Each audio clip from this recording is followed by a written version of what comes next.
Всем здравствуйте! Вы на моем рукодельном канале, с вами Любовь. Сегодня видео для любителей организовать пространство. Органайзеры. Их постоянно не хватает.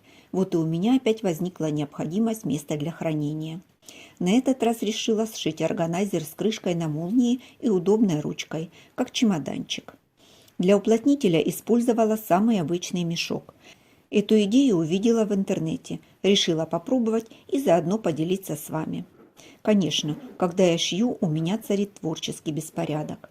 Но когда проект закончен, я все раскладываю по своим местам, чтобы в следующий раз долго не искать. Для пошива буду использовать лоскутное полотно. Я его собирала сама. Постоянные зрители моего канала, думаю, его помнят. Для тех, кто не видел, ссылка будет вверху. Для подкладки буду вторично использовать ткани с блузки. В качестве уплотнителя будет обычный мешок. Мне кажется, что он тонковат. Я об этом не подумала и купила первый попавшийся. Считаю, нужно обращать внимание на плотность. Поэтому решила подстраховаться и взяла еще серпянку. Обычно я ее использую для уплотнения деталей в сумках. Для начала соберу заготовку для стежки. Самая нижняя – подкладочная ткань. Дальше мешок. На него приклею серпянку. Поверхность для этого хорошо подходит. Серпянка у меня с клеевым слоем, при стежке сдвигаться не будет. Проклеиваю всю нужную поверхность. Сверху кладу лоскутное полотно. Все слои соединяю вместе булавками. Можно стегать. Стегать буду от центра к краям, чтобы не образовались пузыри. Закончила стежку заготовки. Стегала квадратами и потом еще по диагонали. Чем плотнее стежка, тем изделие будет лучше держать форму. Стегала по изнаночной стороне. Ткань подвижная, все время старается куда-то убежать, и так легче было ее контролировать. От заготовки отрезала 15 см для боковой части. Края сразу обработала зигзагом. Мешковина очень осыпается, и поэтому край сразу зафиксировала. Из оставшегося полотна буду кроить основную деталь. Разметила прямоугольник 30 на 65 см. Углы решила немного скруглить, чтобы удобнее было обрабатывать. Скругление можно делать больше или меньше, кому как нравится. По разметке пройду зигзагом, чтобы закрепить срезы. Вырезаю не спеша, маленькими ножницами, у самого края строчки. Складываю пополам, проверяю симметричность. Основная деталь готова. Перехожу к боковой детали. Для этого размечаю центр на основной детали. В сторону откладываю 8,5 см. Это половина высоты боковой детали. Замеряю расстояние между намеченными точками. Получилось 75 см и добавлю 1 см на припуски для стачивания. Боковая деталь 15 на 76 см. Отрезала полоску шириной 3 см. Ей обработаю верхний срез. Край обработала. Лишнее срезаю.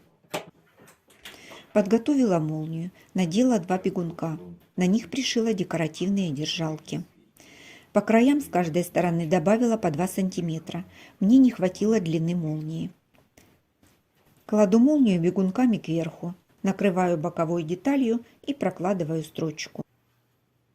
Молнию пришила. Закрепила 2 строчками, чтобы обтачка не оттопыривалась. Проверяю, чтобы молния свободно открывалась. Подготовила ручку длиной 20 см и шириной 3 см. С лицевой стороны репсовая лента, с обратной обычная ткань. Между ними 2 слоя серпянки. Закрепила все слои параллельными строчками. Ручку пришью по центру. Добавлю декор. Боковая часть готова. Размечаю центр на боковых срезах. За счет молнии высота добавилась, получилось 17 см. Делю пополам. Кладу на основную деталь изнанкой к изнанке. Совмещаю контрольные точки и фиксирую зажимами. Прокладываю строчку. Строчку проложила с припуском 0,5 см. По краям остались припуски для стачивания, тоже 0,5 см. Делаю небольшие насечки в местах, где заканчивается строчка. Соединяю контрольные точки на основной и боковой деталях. Фиксирую срезы. В уголках выправляю припуски, соединяю и ставлю зажимы. Прокладываю строчку. Строчку прокладывала узкой лапкой для втачивания молнии. Эту часть соединяла со стороны молнии, чтобы удобнее было контролировать край молнии. Для лучшей посадки на скруглениях сделала насечки. Теперь нужно окантовать срезы. Подготовила трикотажные полоски шириной 3 см, соединила их под углом, чтобы при обработке швы не совпадали. Хочу показать ткань, которую я использую для обтачек. Это трикотаж средней плотности, 100% синтетики. На нем есть рисунок, но я использую ее с изнаночной стороны. Если нужно обработать ровный край, отрезаю полоску нужной ширины по долевой. Если край со скруглениями, тогда режу поперек. Очень удобно, работать легко и по цене доступно. Пришила обтачку с внутренней стороны. На боку сделала соединение. Отрезаю лишнее. Огибаю край обтачкой и фиксирую с другой стороны. На изделии много круглых срезов и углов, поэтому рекомендую проложить для начала наметку. Тогда все точно получится с первого раза. Обработку срезов закончила. Получилось все аккуратно. Для тех, кто не любит работать с обтачками, могу предложить альтернативу. Собираем органайзер срезами внутрь и обрабатываем их зигзагом. Быстро и просто. Я выбрала этот вариант, потому что с ним изделие имеет более завершенный вид. Он добавляет ему стиль и изящество. Сюда сложу рубашки, которые уже распорола и приготовила для новых проектов. Люблю, когда все на своих местах и под рукой. Крышка надежно защитит от пыли.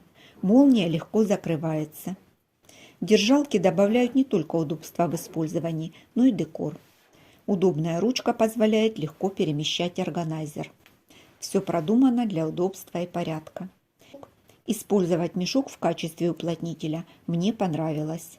Моя зрительница в комментариях писала, что использует для этих целей старую клеенку на основе. Думаю, стоит попробовать и этот вариант. Делитесь в комментариях своим опытом и идеями. Мне интересно знать ваше мнение. Задавайте вопросы, а я уже готовлю новые идеи. До встречи в новых видео.